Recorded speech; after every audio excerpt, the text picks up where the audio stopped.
උලංග වැස්සාරාමයට ටිකකුත් තියෙනවා. අපි අද යන්න බැලුවේ නවගම. අපි යන් නවගමුවට.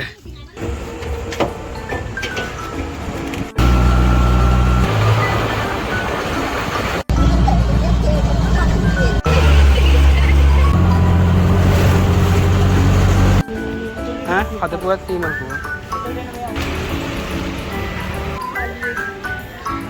අපි නවගමුවට ආව යාළුවනේ. ඒ පිටිපස්සේ තියෙන නවගමුව. පුරාණ පත්තිනි විහාරය මෙන්නද.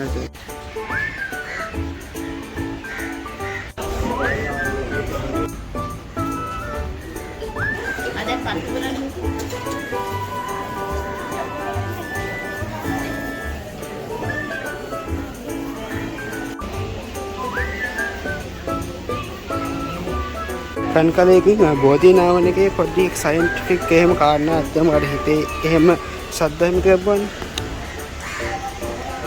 ඉතින් මේ අර ප්‍රශ්නයක් තියෙනකොට ප්‍රශ්නය අමතක වෙන්නේ කවුරු හරි ඇවිල්ලා දැන් මේ වගේ කලයක් අරගෙන මේ කලයකින් පැන් ටිකක් අරගෙන බෝධිය වටේ 3-4 පාරක් එහෙම ගිහිල්ලා එමෙ 3-4 පාරක් බෝධිය වටේ ගිහිල්ලා ඊට පස්සේ මේක හිතේ තියෙන ප්‍රශ්න ටික කියලා මේක දැම්මට පස්සේ අර පොඩි වෙලාවකට ප්‍රශ්නයෙන් අත මිදිලා පොඩි සාමාන්‍ය සහැල්ලු බවක් එහෙම හම්බ වෙනවා.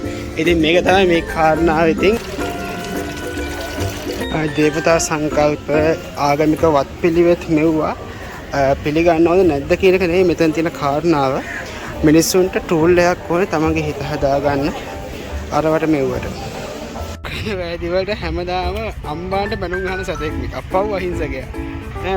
අනිත් එක මොන හොඳ නැති දෙයක් කළා හැමෝම බයින ගොම්කක කියලානේ. සලක් කෝවිලක් මොකක් හරි ආගමික මධ්‍යස්ථානයක් හරි මොනවම හරි තැනක මේ වගේ අර ස්පෙෂල් සුවඳ වර්ග අරනවා තියෙන එකෙන් මේ අර එන කට්ටියට මෙතතින්ම මේ යනවන්නක් අර මේක අමුතු තැන ඔය ආධ්‍යාත්මිකත්වය කියන එක පන්සල් වලින් පෙන්නන්න. ඒක පල්ලියක් ඒවා ඕනෑම ආගමික මධ්‍යස්ථානයක පෙන්නන්න පාවිච්චි කරන පුළුවන් දෙයක් තමයි මේක සුවඳ වර්ග.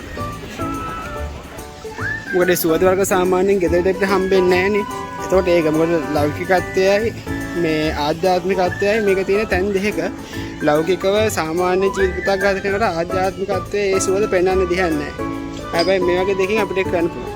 අන්ද යන්නේ මේ පන්සල මාර හිත නිවෙන හරිය ලස්සන වයිබ් එකක් තියෙන පන්සල. පන්සලයි දේවාලය දෙකම තියෙන හින්දාට දන්නේත් නැහැ. මේ වගේ තැන් දැක්කම මට හිතෙන එක දෙයක් තමයි අපරාජපාර අවුරුදු 30ක් අපි යුද්ධ කළේ. බාන්දන් දෙවිවරු අපේ බෞද්ධ සංස්කෘතිය ඇතුළට හින්දු දේව සංකල්පයත් හොඳින්ම කාවැදිලා අපි මේ දෙකම අතර මැද ඉන්නවනේ. දැන් මේ පන්සල බැලුවාම පන්සලෙන් බලන්න දැන් කියන්නේ ඉතින් බැලුවාම අපේ දේවල් තමයි හතර දෙවියෝ මේගොල්ලෝ එහෙම දැන් හින්දු සංස්කෘතියේ තියෙන දෙවිවරුනේ. ඒ දෙවිවරුගේ සංස්කෘතිය කලවම් කරගෙන අපිට එහෙම ඉන්න පුළුවන් වුණා නම් ඇයි අපිට මිනිස්සු විදියට අපේ අදහස් එහෙම ගලපගෙන ඉන්න බැරි වුණේ?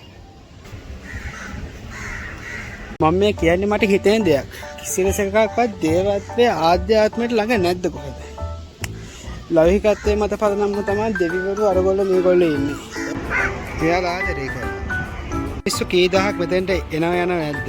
කී දෙනෙක් තමන්ගේ හිතේ තියෙන දුක් අඳවනා කීයක් මෙතන කියලා නැද්ද? සමහරක් අය සුබ ප්‍රාර්ථනා කරන කට්ටිය කියන්නේ ආශිර්වාදයේ පතා සමහරක් අය හදිහුනියම් වලට කෙලෙලා මක බැවිලා පළ කියලා තමන්ගේ තියෙන සතුට සහ කේන්තිය මේ හැමදේම මෙතන පිට කරනවා ඇති නේද?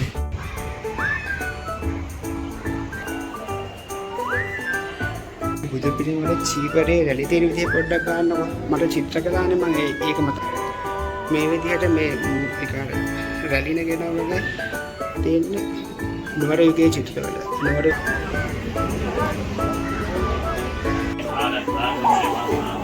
මගේ පූජාතිය පවතුරු කට්ටිය බෙදන එක ඒක මාරු. වැඩි ඉවරයි. පන්සලට ගියා. දැන් ආයෙ යන් ගෙදර. ආගම ආවොත් ඉතින් වරදක් ගන්න නැතුව බෑනේ. මොන්කලේ හරි රස දිනේ උගේ වගේ බොන්න.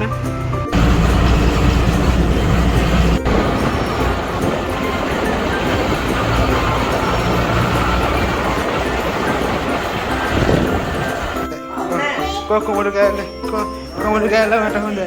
කොමුඩ කෑල්ල මට හොඳයි. කොමුඩ කෑල්ල මට හොඳයි. කොමුඩ කෑල්ල මට කෑල්ලක් ඕනේ. එපා එපා වාකා. නිකන් කිව්වේ. මම යනවා.